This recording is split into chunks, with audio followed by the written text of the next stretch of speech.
Дървото падна.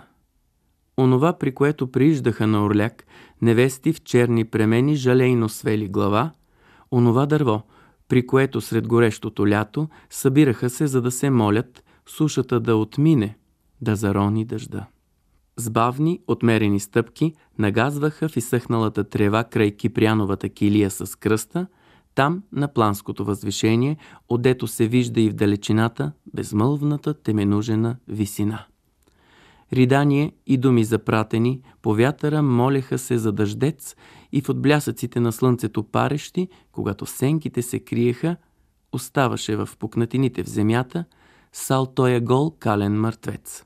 И под ствола на върбата безлистна, до корените й вкопчили се в изпръхнала пръст, коленичеха извикове към небето, песен молитвена заприждаха и след мълчанието благородно падаше желания дъжд. Колко ли вяра им трябваше на уния забравени от живота селски жени и семена стари прошепнати, дето земята газеха боси, а тя им даваше сърцато всички свои благини. Далеч, високо сред планините, високо на един протек ръка, където от звездите можеше да откъснеш, от природата да измолиш, да вечеряш с песен, да си сит от сладки слова. Там днес падна дървото.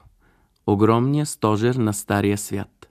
Устоял толкова с години сред метежите, в реката на времето, високо сред планините, пазещ спомените си и огън, и пепел, и жега, и глад, и гняв, и здрач, и обич, и младост, и вик, и песен, и плач.